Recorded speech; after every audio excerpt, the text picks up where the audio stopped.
snaps it anyway. Greer lobs it in the air. Oh, what a catch, Gary Jennings! Touchdown, West Virginia! Is his foot down? Absolutely. Welcome to the West Coast WVU podcast, brought to you by the 224 Podcast Network. My name is James Brooks. I am your host. Thank you so much for joining me on today's episode. It's great to have you here. It's been a minute since my last episode. A few weeks, I think. I've been on vacation. I was out in Morgantown for the Backyard Brawl. Got the Backyard Brawl shirt on here. Proof of life that I was actually out there. I guess I could have ordered it to my house out in California, but had a great time out there. It was, got in on Thursday, spent the weekend there. Had a great day Friday, just waltzing around Morgantown, basking in and it was really, good weather. I was kind of hoping for a little bit more fall weather, but, just coming from California, it's so hot still in September. So I was hoping for it to be a little cooler, and it was, it was like in the 80s. I was just glad that it didn't rain or anything like that. So that was great. And just overall, just, had a great time. Obviously the game was unbelievable. We'll get into that a little bit more later in the episode. And I have an exciting episode today, actually. I have a guy named Will who will be joining, my first guest on the podcast. A few episodes ago over the summer before season started, I was trying to see if I could get some people on to be a guest, whether they had podcast experience or not. Just wanted to get some people on, some people from West Virginia, people that went to WVU, things like that, just to kind of talk about their background, their experience. Wanted to highlight the state and the people from West Virginia, things like that. So was glad to see that he reached out. I actually feel bad. I think he had messaged me a little while ago, and my Instagram was annoying with DMs. Like, it'll hide DMs from people that you don't follow, things like that. And so his DM got hidden, and so it's been a minute. So anyways, I'm excited to have him on the show. So that'll take up the most of this episode. This just kind of wanted to do a little intro here. And I wanted to highlight also something that I'm kind of excited about, which is the news about a new commit to West Virginia. He's a quarterback out of Los Angeles, California. His name was Wyatt Brown. He is a quarterback at Notre Dame High School in Sherman Oaks, which is actually not too far from where I live, like 30 minutes or so, maybe less, 20, 30 minutes. I've seen a lot of people on social media, on Facebook, on X/Twitter and stuff, kind of asking about, it's not too often that you get guys committing to West Virginia from out west. And I know like Nico Markiel's from Arizona and stuff. So it does happen, obviously, but a quarterback like this and stuff, a lot of times these guys are coming from more the East Coast, West Virginia, maybe like Ohio, Florida, those different states and stuff. So anyways, I saw a lot of people kind of questioning about him, Wyatt, and Notre Dame, his high school, the level of competition, all that kind of stuff. So I kind of want to get on really quick and kind of chat about that a little bit. And, I to be completely frank, I didn't know who Wyatt Brown was before seeing that he committed to West Virginia. There's so many high schools in the LA area that I keep up with the ones like in my town and stuff, and I know most of the players that play in the various high schools, and just to for a frame of reference, like to understand the layout of Southern California, the Los Angeles area. So I live in a valley that it's a city of over 300,000 people, and it feels like a small town. To us, this feels like a small town, which I know is crazy big for most people in the United States. But in this valley, in the city, we have, there's I think 7 public high schools.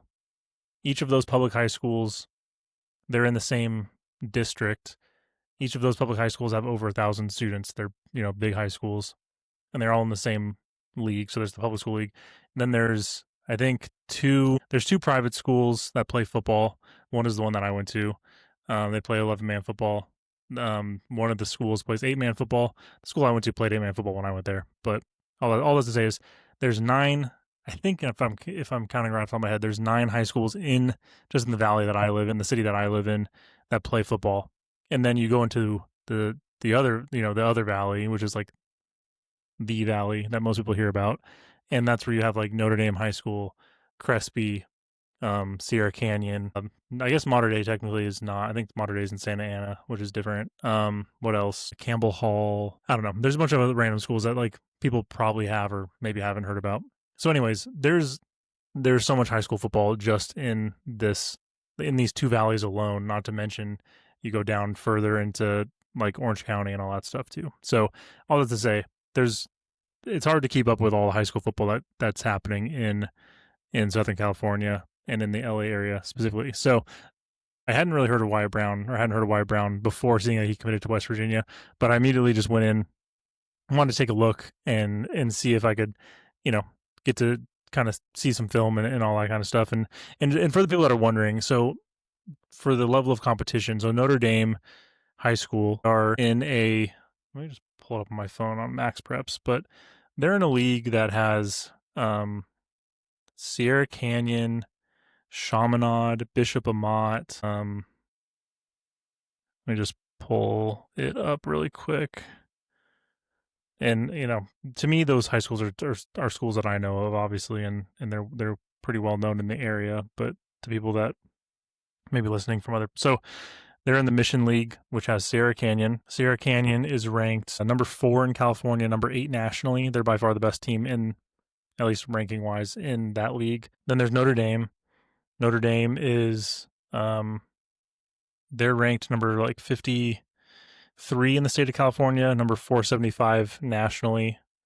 Let's see where else. Then you have Sarah. So Sarah is ranked number 24 in California, number 203 nationally. Yola, they're ranked number 99 in California, over 1,000 nationally. So they're probably like the lowest ranked school in the league. Bishop Amat, who I mentioned earlier, they're ranked number 38 in California, number 318 nationally.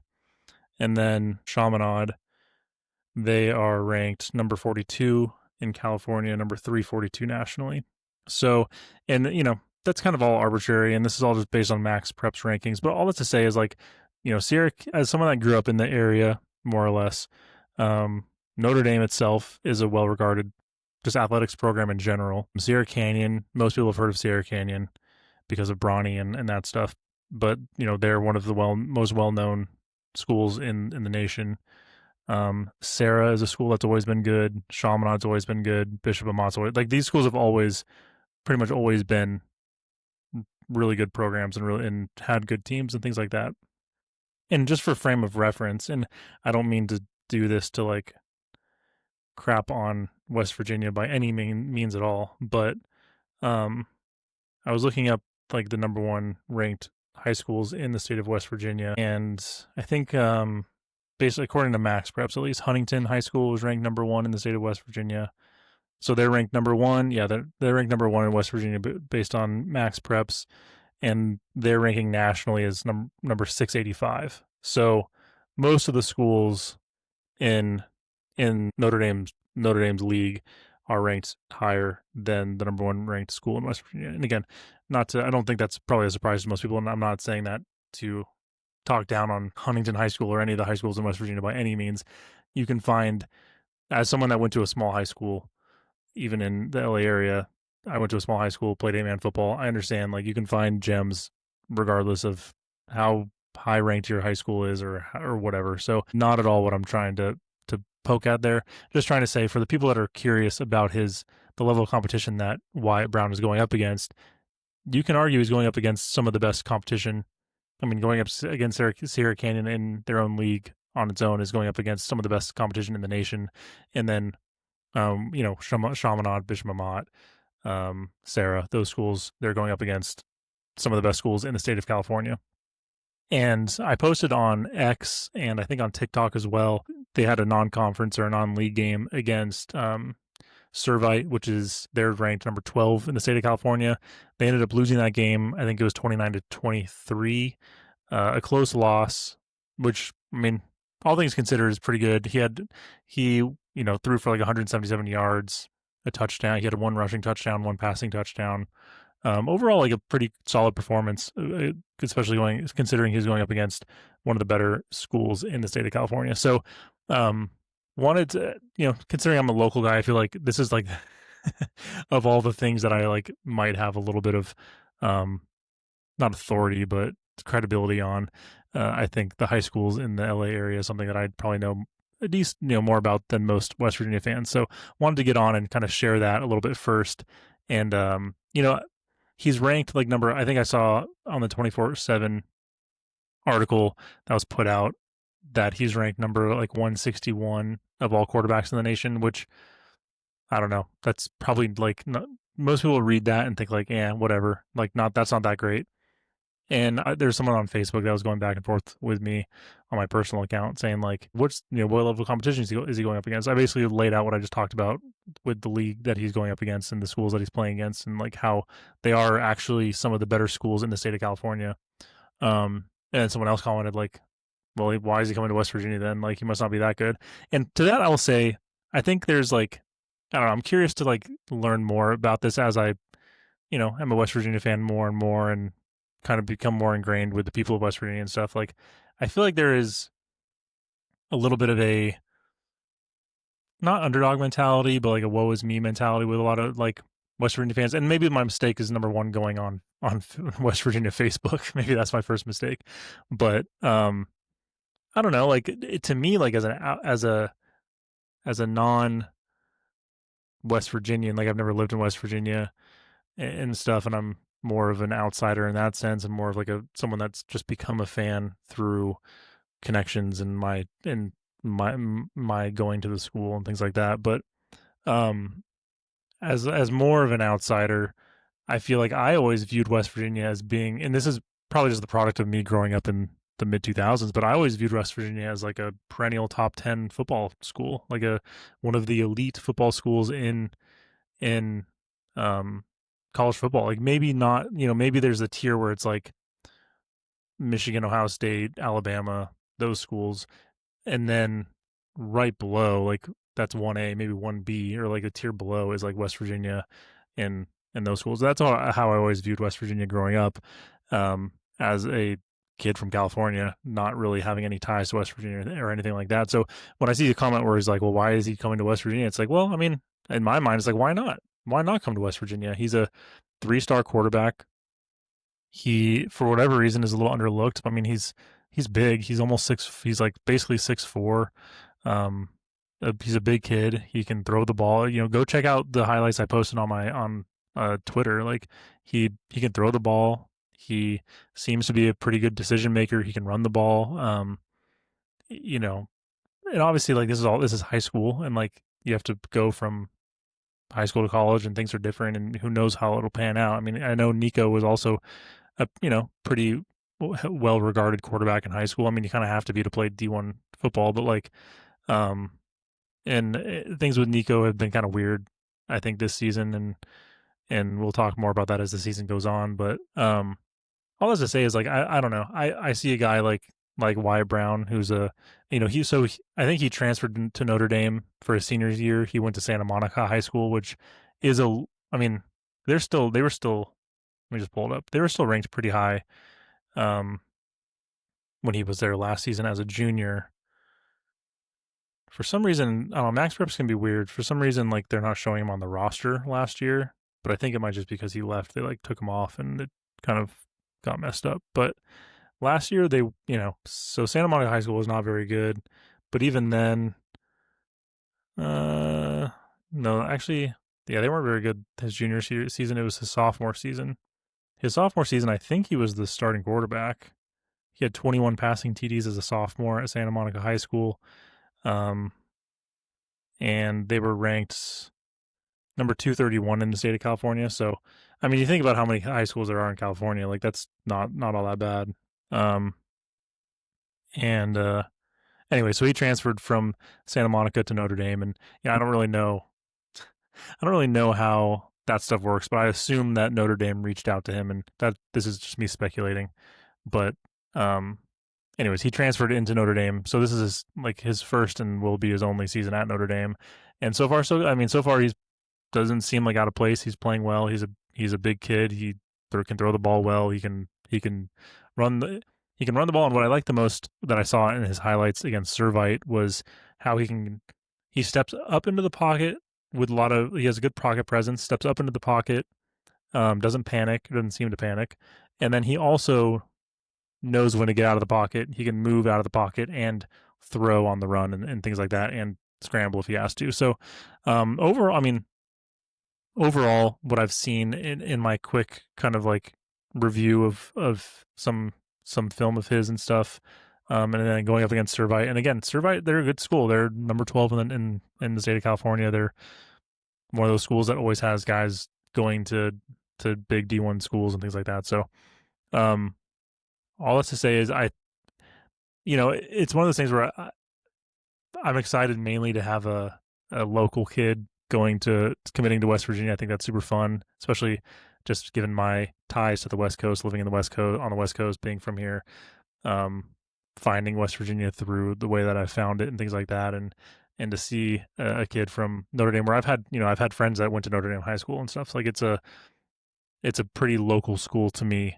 and where I live and stuff. So it's fun to see a guy, especially quarterback, commit to West Virginia. So we'll see how it all goes and all that stuff. But it's exciting to see, and it seems like he's bought in and excited to be coming to West Virginia. So I'm going to take a quick break, and we will have Will join us, and we'll talk Backyard Brawl. It's been a while. We'll talk Backyard Brawl. We'll talk Kansas. We'll talk Utah, and we'll also mainly kind of be getting to know him and talking just West Virginia in general. So we'll be back. All right. So we're here with Will Orr.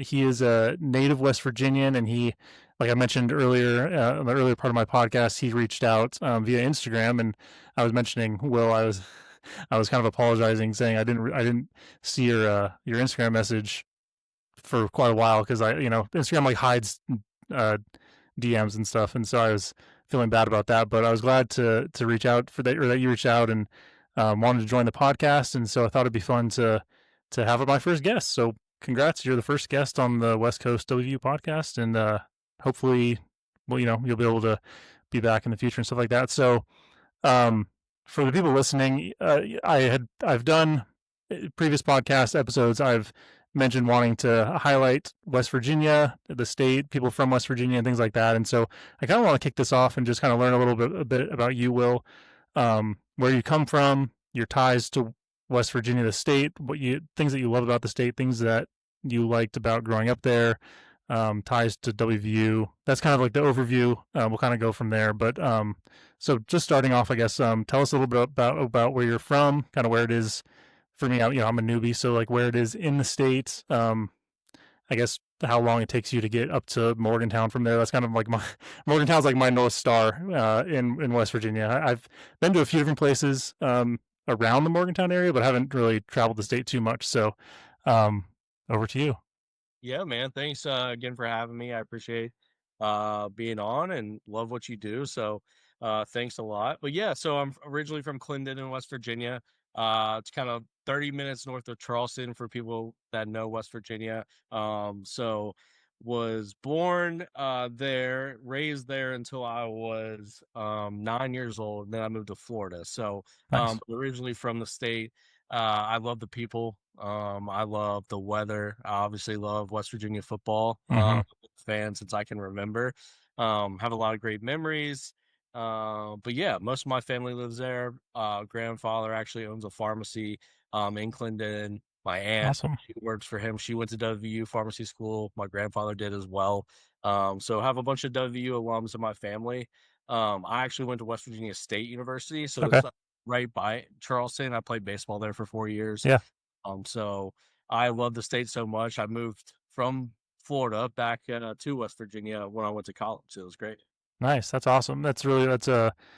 Yeah. I mean, I've loved everything. Every time I've gone to West Virginia, I'm always like, this is such a cool place. Everyone always kind of, people make jokes about it and things like that. But if you really visit and like see the beauty of the state and all that kind of stuff, and there's a lot of uniqueness to it, I think, and even just like geographically where it sits in the United States, where it's like kind of southern, but also northern, but kind of Atlantic, but not kind of Midwestern. It's kind of like touches all four of those aspects of the United States, which I think is cool. And also obviously like being heavily in Appalachia and stuff, that's also very unique about it, which is cool and makes it just, a beautiful state to go visit and things like that, or live in for the people that live there. But nice, that's awesome. So obviously like WVU in West Virginia, like there's no pro teams there, right? So a lot of people grow up, I'm assuming you're either like a West Virginia or a WVU fan or a Marshall fan, but usually you end up being a WVU fan is what I seem to have picked up so far. And so maybe talk a little bit about that, like your grandfather having season tickets, like um, just kind of what it was like growing up there, at least while you were living there and stuff. Yeah, man, it was awesome. So I remember the first game I went to, actually, my stepdad, he took me. Mike, he is the reason why I'm such a huge West Virginia fan and why I love West Virginia football. Nice. But it's at debate because he doesn't remember. I'm pretty sure I remember. I was 6 years old. So, but it was the Boston College game. We won, but that's when it was still the old AstroTurf field. So, like way back, none of the scoreboard, I swear, was like as big as most TVs in people's houses now.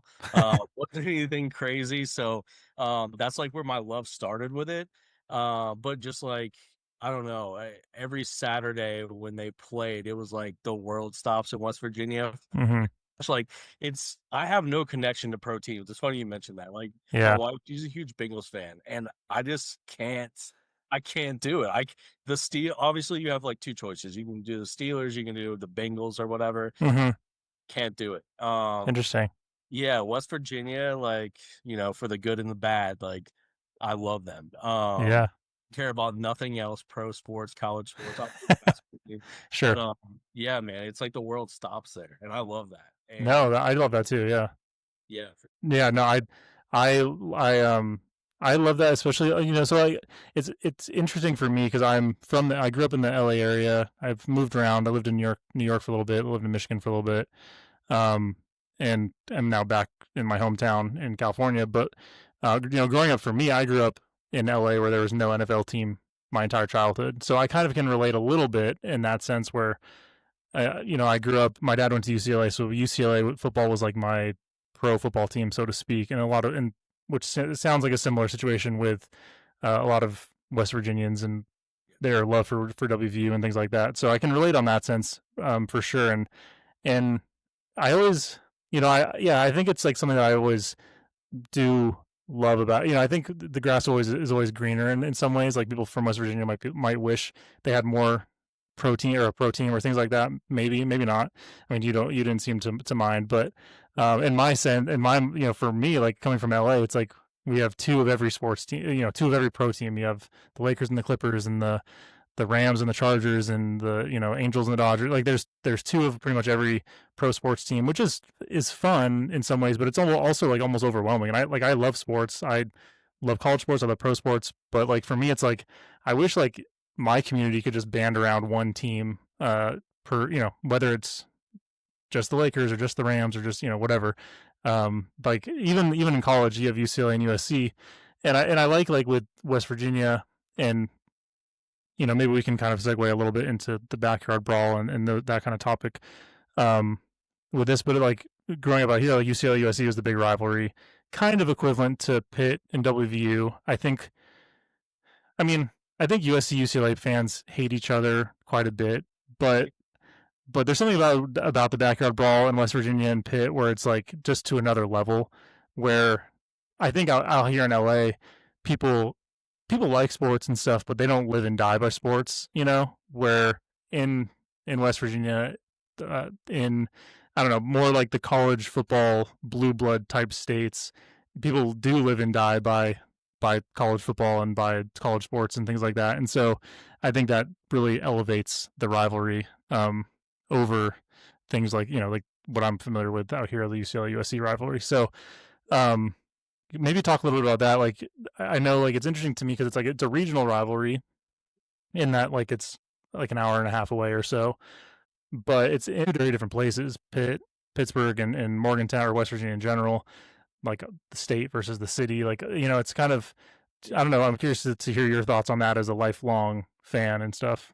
Yeah, no, you nailed it, man. So I feel like there's a little bit of we're better than you from them. Yeah. It might not be there. I don't know. Sure. Yeah. Right? Pittsburgh, bigger city. It's strange because it's two like blue collar towns. Sure. Like West Yeah. Virginia's blue collar state, but Pittsburgh is blue collar town with steel and all that. So it's weird. Obviously, like in 2007, that just threw gas on the fire with the rivalry. Like that made it 10 times worse. So Yep. But yeah, man, I grew up hating Pitt. I've hated Pitt, I think, since I've been 6 years old. I didn't even know why, to be honest with you, but cannot stand them. It used to be Virginia Tech. Like that was our Right. rivalry, and I hated them just as much. But Hmm. yeah, man, I feel like Pittsburgh, they think they're better than us, even though they don't have their own football stadium, but that's whatever. But I can just every year it was like this year. We could lose every single game on the schedule, but if Yeah. Rick Rod lost that one, it was going to kill me. Right. I knew he put all the resources in that he had into that game, which I 100% respected. And, like I can just remember when we lost in 2007, 13-9, and stepdad and I watching that game in Florida, and it was literally like the worst days, one of the worst days of my life. I cried after that game. Uh-huh. I was like 12 years old, so That's funny. cried after that game. Stepdad was obviously irate. But that rivalry is just so crazy. Yeah, no, and it's funny. I don't think I've mentioned it on the podcast yet, or maybe I have, and I just forget. But it's so funny. It's almost like this was like the sign that I was going to become a West Virginia fan later in life or something. But when I was a, you know, similar age as you, I think in 2006, so the year before, I was a UCLA fan, and obviously our rivals USC. Late in the season, USC, uh, they're looking for the national championship, playing UCLA in the second to last game of the season, and UCLA beat them 13-9 to ruin their national championship hopes. And for me, I was on the winning side of the underdog 13-9 thing. But I thought when I was like deep diving into the Backyard Brawl and that stuff a few years ago, and I saw it, I was like, wait, that's so crazy! Like literally a year apart, and like same score, same kind of rivalry vibes, and the national championship on the line and stuff like that. So it was almost I almost see it as like a sign that I was gonna like become a West Virginia fan later in life or something like that. But Yeah, it's just crazy how old that rivalry is. Like the Backyard Brawl. yeah, no, Old. for sure. Yeah, no, I go ahead. Oh, sorry. Yeah, it's just so old, and like I know they showed the record. I think Pitt's like up by like 30 games or something. Hmm. World record, but yeah, it's just crazy to me that those teams have hated each other that long. Uh, Yeah, so I love it. no, I love learning more about the history, and there's I probably only know like the tip of the iceberg, even being a generally a newer West Virginia fan and stuff like that. But yeah, no, I think the history of it is what makes it so special. And what was I gonna say about it?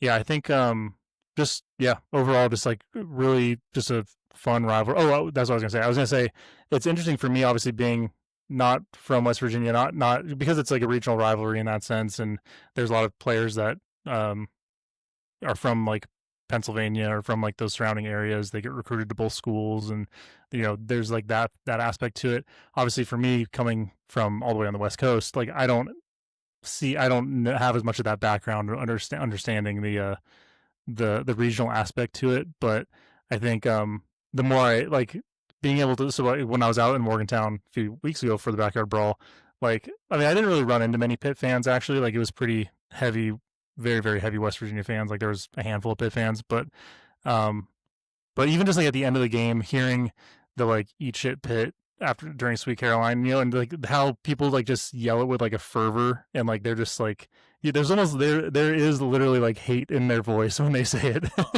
and yeah, and I feel like seeing it firsthand, and like the more that I see it, and the more I just hear other people talk about it, the more I can appreciate it and stuff. So I appreciate you sharing that. So is there anything else like just kind of about you or about West Virginia or anything that you kind of want to like talk about? I mean, I'm hoping I can have you on the show more and stuff, so we don't have to get it all out right now necessarily. But if there's anything that else you want to share, the floor is yours. If not, we can kind of jump into some of the topics. Yeah, man. No, I would just say like I love it so much. It is my life.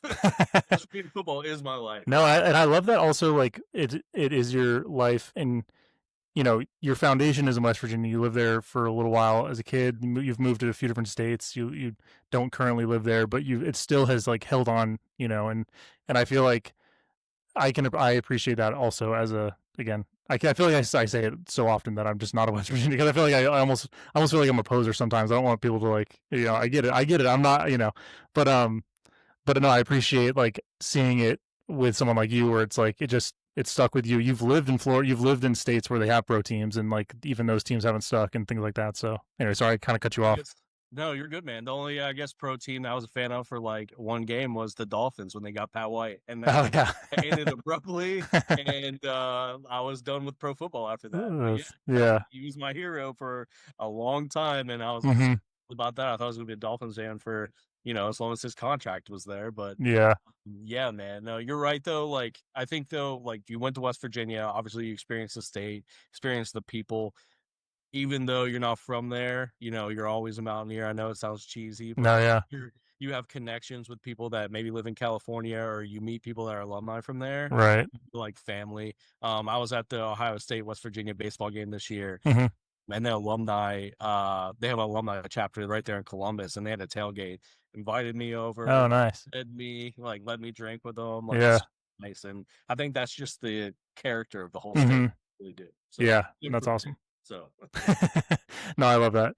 So yeah, so I think I want to jump in and talk a little bit about football. Obviously, I've mentioned I was on vacation and stuff, so I haven't talked about Pitt, Kansas, or Utah. So there's a lot of things to cover. I think maybe we can start generally. I mean, I don't want to brush over the Backyard Brawl, although at this point it almost feels like old. I mean, it feels like old news a little bit. So I don't want to like harbor on it too much. Although it was a great game, and it was probably it's probably going to be the highlight of this season. So maybe we should just harbor on it and just talk about only that. But maybe I'll ask you in general this season, like, oh, actually, something I wanted to talk about was a little bit just your thoughts on like Rich Rod. Are you a fan? Were you happy with the signing? Were you kind of in the middle on it? Where were you on that? Because I think that'll kind of help me understand also your takes and your thoughts and stuff.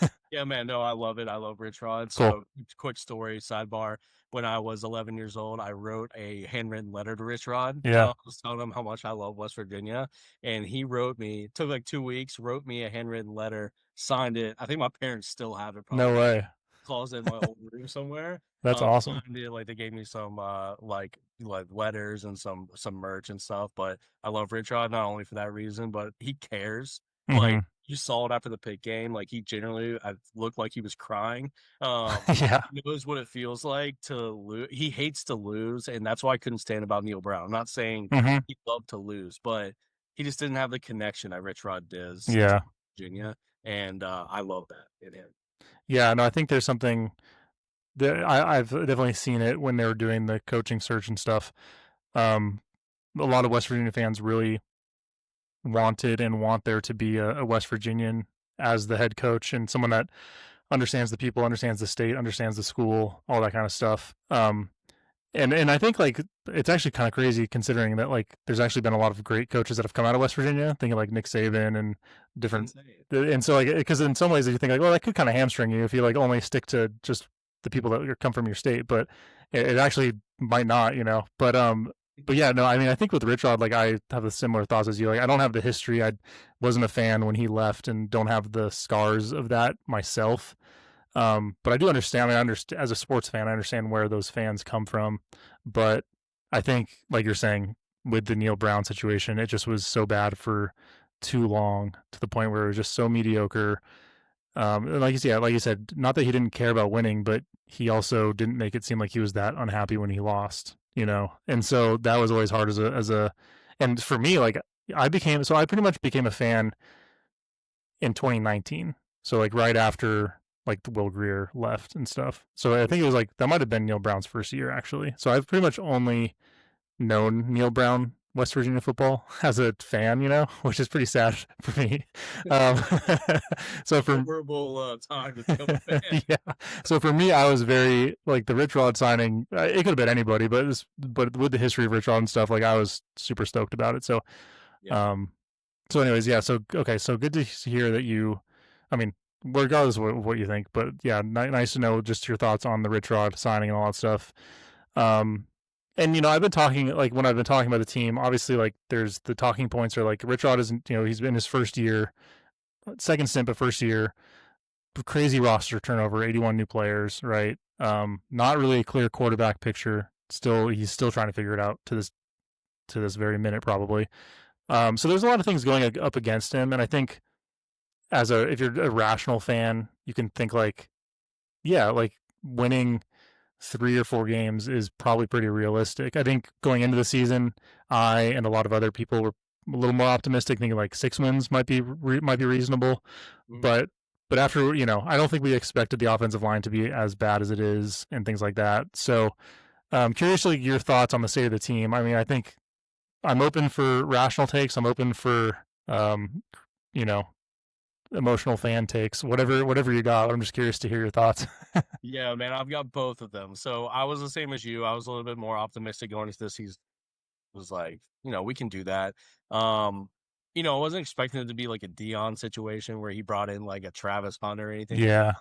But I thought that we would compete a little bit better. Defensively, like I was excited. Like when the defense were playing at the beginning of the year, especially against Pitt, like pumped me up. Yeah. The last 2 games, not so much. So I hope they can find that.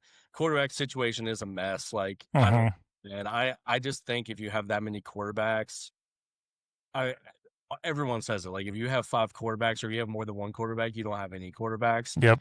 Nico has just surprised me, man, with his play. Like he looks like he's running in mud, and like obviously, who am I to judge that? But it looks like he's gotten slower. I'm not really sure what that's about, but my only thing, and this is a fan take too, like I just love to see them continue to play hard, like not give up. You've kind of seen it towards the end of the last game. They pumped 14 points on there like pretty quickly, so. I just want to see him play hard and get it together on defense. I think we could salvage a couple wins of our defense, like so maybe 1 score or even a shutout in a couple of these games coming up. I know it's going to be hard, but I think yeah. No, I think I agree, and I think I saw with Nico. I heard that he has some sort of foot injury now, and so he's who knows what's happening there, but he's working with doctors in Colorado, and who knows what his situation is. But if he's been dealing with a foot injury or something, then I guess that could explain his lack of mobility potentially. Yeah. But overall, the quarterback situation, I think coming into the season, Rich Rod did a good job of kind of hyping it up, being like, we got 5 great quarterbacks, like we'll be good with whoever we throw out there. And that probably was, I feel like for the most part, Rich Rod doesn't hype things up too much. And I feel like he overhyped the quarterback situation a little bit. From what we had seen from Nico last, in the previous seasons, the backyard brawl 2 years ago, some of the times taking over for Garrett Green last season, like I was pretty confident that he would be a fine quarterback. Maybe not elite level, lead us to win the Big 12 type quarterback, but a guy that could win 7-8 games or something like that. But yeah, something has been way off, and maybe it's the new system. Like who knows? We could probably speculate for hours on what it is, but yeah, I think a lot of his experience too. Like Nico has the experience, nobody really else. I mean, obviously, the quarterback from Texas Tech has experience there, but it's just like it's got to be so hard to just come into a game and they're like, okay, like I just couldn't even imagine that. So I think that's a lot of it too. So from what you've seen of the quarterback play so far, is there someone that you're wanting to see more of? I know I've seen a lot of people wanting a little more Khalil Wilkins. I know Jalen Henderson he's shown some signs of goodness, some signs of bad. Scotty Fox, I thought I liked the idea of him until he threw 2 picks against Pitt. So where are you at with the quarterback situation? So my only thing, I would like Scotty Fox. I'm with you. The only thing with him is like, I think Rich Rod, and if we're losing 38 to, 42-14, whatever it was, I think we just go ahead and kind of bite the bullet and play him. I think he's experienced. Like, I think the 2 interceptions he threw, he was a little pumped up after he had some good drives, and he just tossed the ball up there. I would love to see Scotty Fox play more. So if he's going to be our guy, the only thing is you don't know who's going to be your guy for the next 4 years because they can just leave. So that's the only thing that I'm worried about. But with him, I think it's just strictly experience. That's all. Yeah, and I think with a guy like Scotty Fox or whoever the quarterback ends up being, if Rich Rod shows that he's committed to a guy, then there's less risk of that guy jumping ship. I think in this situation, you risk having 4 different guys jump ship because he's not committing to one quarterback. So it'll be interesting to see how that plays out over the season. I think I agree. I think, Scotty Fox seems to be like kind of like the heir apparent in some ways. I've liked what I've seen from him so far. Obviously, the pick, like you mentioned, the picks against Pitt were a little more probably just he got thrown in there. He didn't have great field position. Knew he's a freshman quarterback, and he just didn't see the defender a couple times. Like, it's a mistake any young quarterback probably would have made. Obviously, given the time, the game, the time of the game, it felt like, okay, like, never want to see him play quarterback at West Virginia again. But thankfully, we pulled out the win, and it was okay. But Yeah, man. And it's just like the system that Rich Rod has, right? Like, it is do or die if they can make that first linebacker miss. If they can't make that linebacker miss on like the end, or like Mhm. as soon as he get past the line of scrimmage, it's over with. Right. And that's what was killing Nico. He was seeing space, he was trying to get through, and he just Mhm. couldn't anybody. Scotty can. So True. if that's what he wants to do, then I think that we might as well and just let Scotty play and give him the experience. Yeah. No, I think I'm there with you on that one. Obviously, like, the big issue outside of the quarterback room is the offensive line, I think, at least from what I've seen. And I don't know that there's much that will be improved throughout the season. It seems like we're kind of dealing with the cards we've been dealt. It kind of is what it is, and unfortunately, it's one of the worst O lines that we've probably seen in quite a while. I've heard some people on other podcasts talking, like, saying, just don't play at this point, like, don't play the seniors that are just going to graduate or leave. Like, play at the young guys, let them learn the system. If they're going to suck either way, might as well be like guys that you can bring up and coach and stuff like that. I don't know. Do you have any thoughts on O-line or anything like that? My only thing is, man, anytime that I think that offense that Rich Rod's running, like that quick, Mhm. route go for a 280-pound man or 300-pound man, like, continue to do that, you're gonna get wore out. I don't care Yeah. what shape you're in. So, I do agree with like letting the young guys play. Like, if Rich Rod is trying to build the program back all the way up, like Mhm. in the Scotty Fox situation, like, let them play, let them go. The only thing is, I think Rich Rod has a soft spot in his heart for O-line, because I'm pretty sure he was the O-line coach at Glenville State in Right. West Virginia. So I think he has kind of a soft spot, and he's going to play those seniors that Yeah. in there. But like, to be running like a Neil Brown offense that's so like methodical, and then immediately jumping in, it's like, no, we need you to run get down Mhm. the field for as fast as you can. I just think that that's what's getting them right now. So I don't know how they fix that. Yeah, I think I would like to see a little bit more. There's teams that, like, obviously, like, with our offensive line, we're not going to be winning the Big 12 with what we have, or anything more than that. I think, like, at this point, we're just going to try and scrape to get to a bowl game, which is, I mean, going into the season, that a lot of us were saying that would be perfectly reasonable.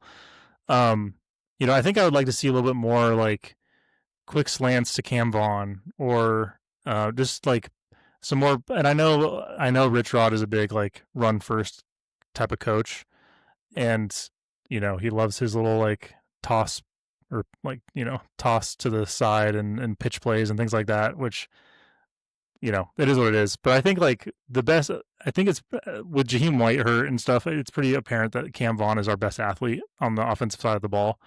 I think I would like to see more ways to get him the ball. And, like, if our offensive line isn't good, then yeah, maybe it's not going to be deep balls, post routes, that kind of stuff. But, like, he's the kind of guy that if he can get the ball on a quick slant, make a one guy miss, he can, put up 20, 30 yards on the play, even on a short pass like that. So I think I'd like to see some more things like that. But otherwise, yeah, I don't know. From an offensive standpoint, I don't know. I 100% agree. I think that we don't have the offense. For one, Rich Rod's not like a shot play guy, like down the field, like you're Yeah. saying. Just know what kind of coach he is. And I get that. And then secondly, like, to your point, we don't have the offensive line for any whatever quarterback it is to sit back there for 3 seconds and let them get down the field. It's got to be those slants, and that's how he used to run it. Like, I mean, all the great Darius, Mhm.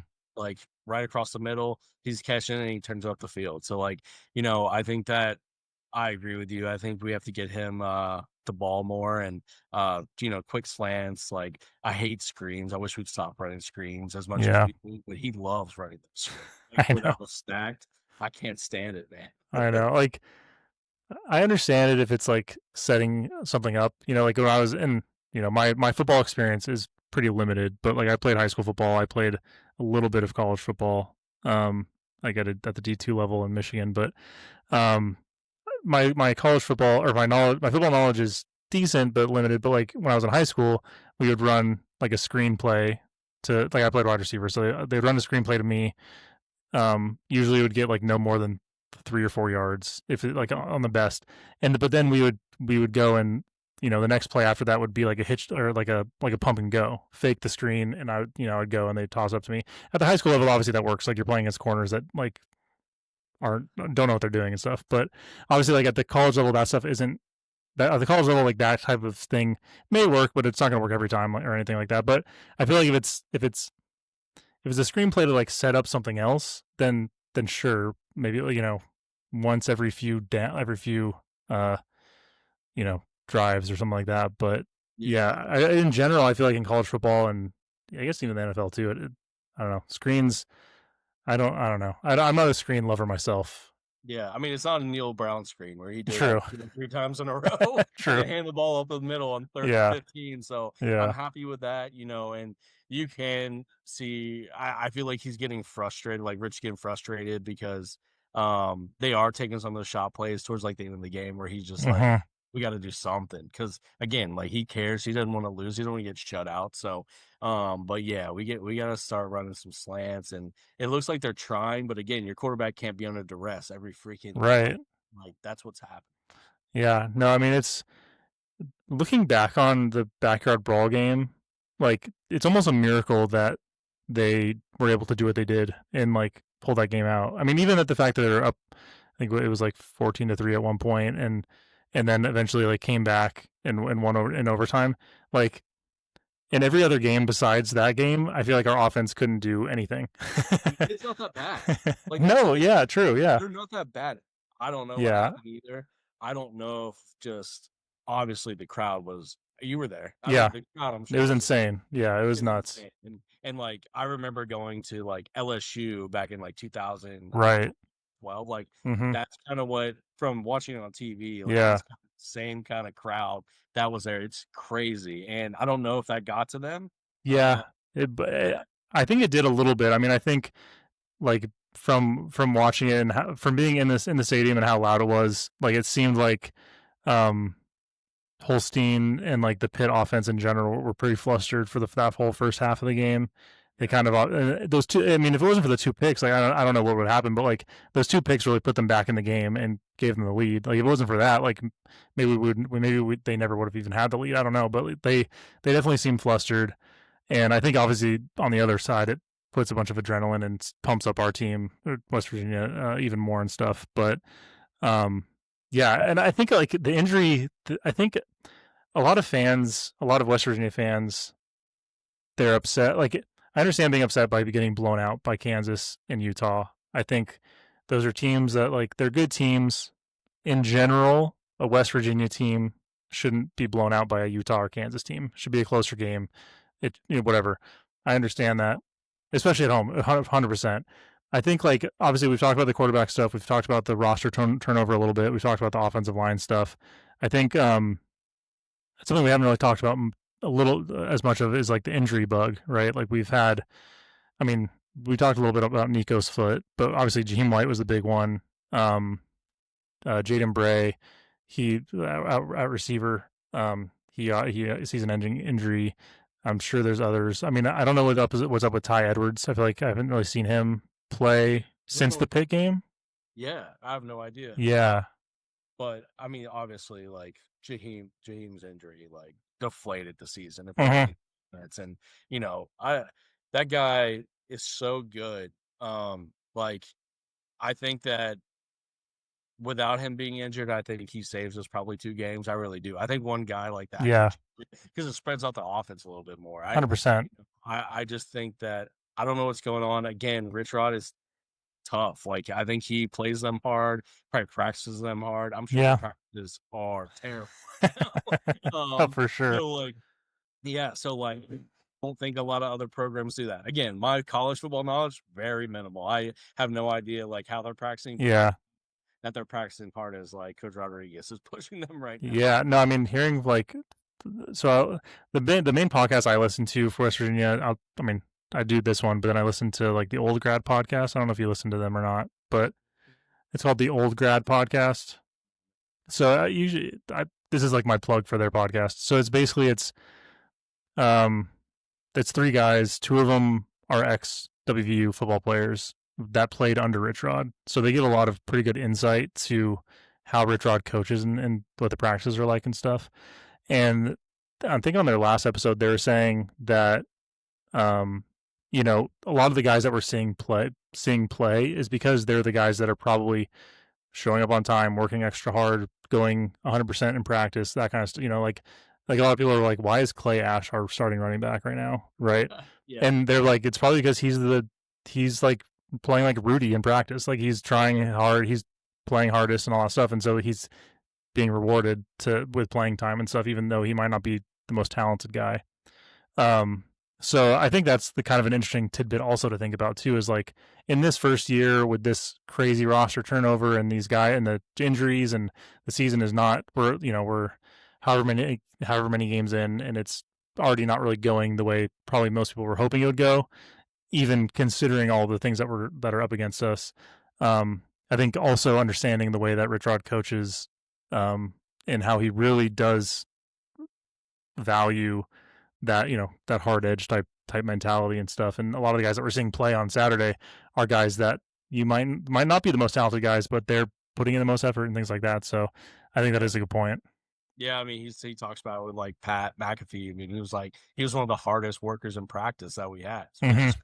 I mean, but yeah, he rewards that. He loves that. It's just, man, times like this, Yeah, it just is tough. It's tough to watch. But yeah, yeah, I think that's how he thinks that, which he is probably right. But that's how you start to build a program all over again.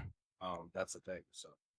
So going into when this week we're going up against BYU. What are your thoughts and feelings going into this week?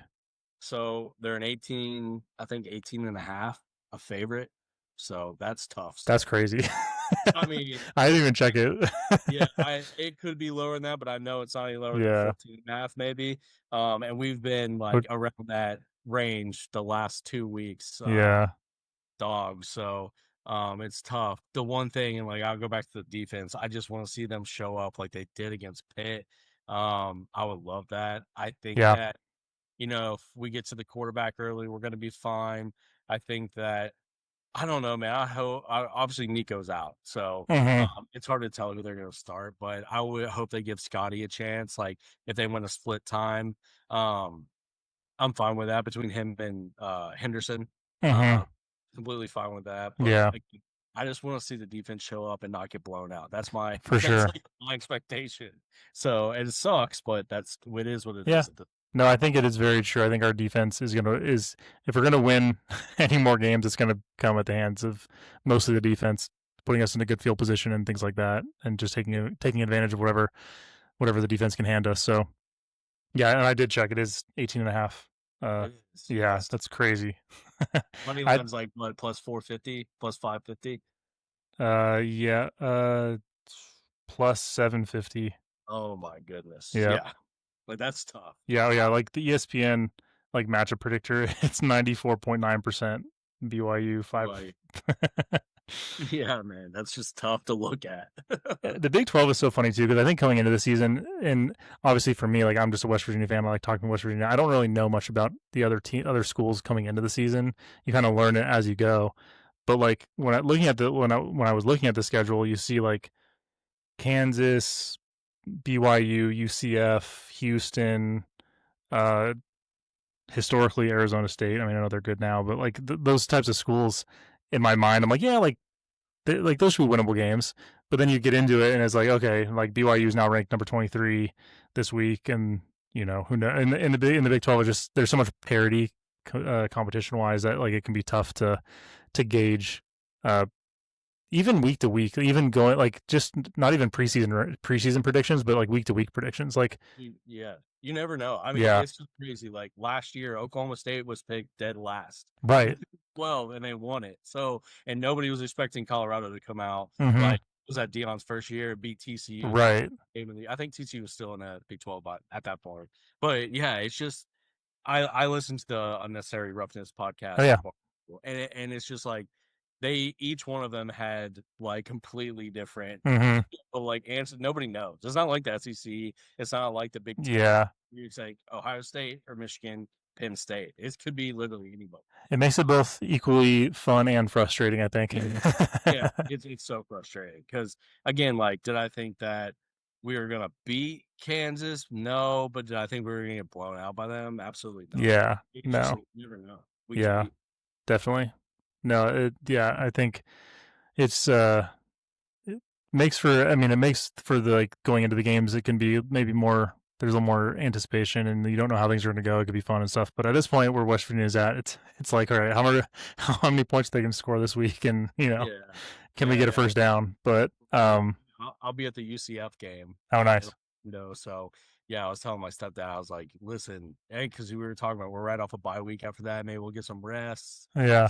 People get healthy, and we're not going to count them out, but UCF doesn't look bad either. So. Right, I know. That's the thing. They all don't look bad. So far we're pretty much the only ones that look bad. Yeah, Which is they really yeah. So, but I mean, it's again first year back, all the crazy stuff and injuries and everything. It's. I think week to week it can be hard to not like when I'm watching the games. Obviously, it's like so frustrating and stuff. And then I come on here and I talk about it. And I'm like, it's hard for me to have like hard takes against it or anything because it's like got to be realistic and got to give him a chance and let him get more of his guys in the locker room and on the field and all that stuff. So yeah, man. Yeah, unfortunately, there are some like crazy fans that are already saying like fire Rich Rod. yeah, It's just crazy, man. I obviously don't have any experience building a football program, but like if you do anything in life, like it doesn't come like that. no, yeah, It's not how success is built, especially when you have 81 new people, Mhm. like new players. Take that to a job or anything else. Like you have 81 new people yeah, job, like it's gonna be rough uh-huh. year too. So I don't know. I say give him a chance, and like I don't disagree with a lot of things that he's doing. It's just Yeah. So. Yeah, and I mean, I think got to just look back to his first stint at West Virginia too. I think it was 2001, 2000 or 2001.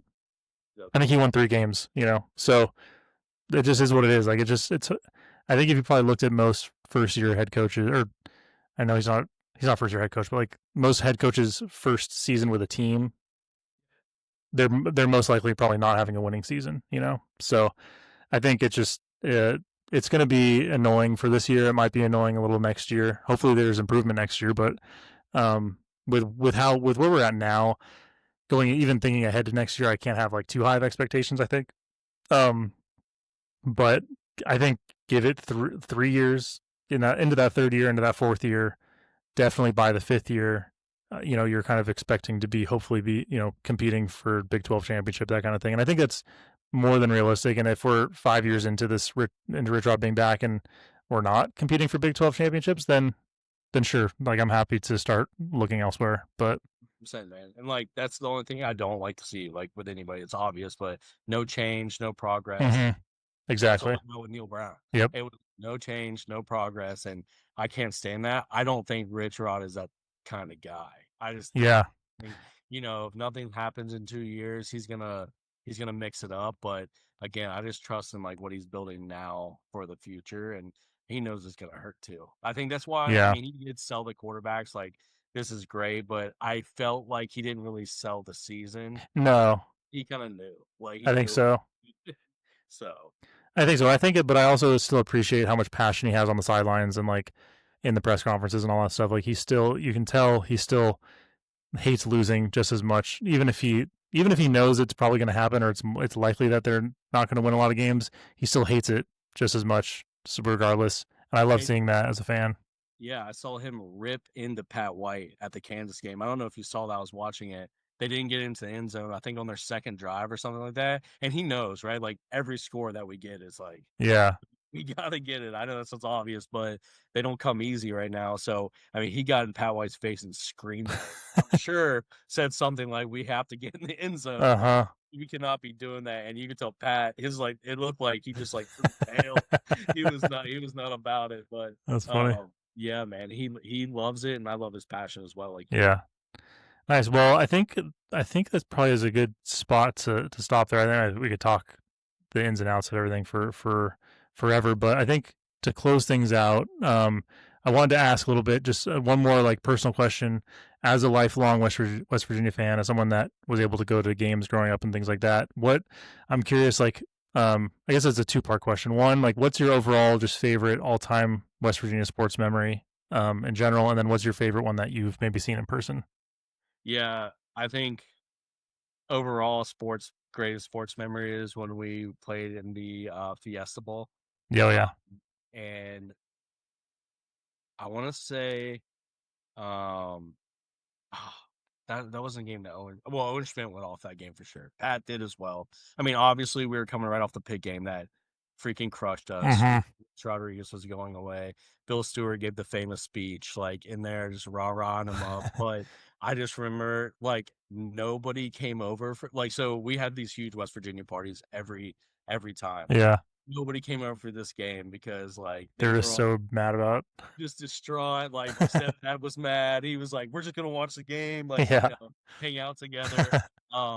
But like watching them win that game, watching Phil Brady run that.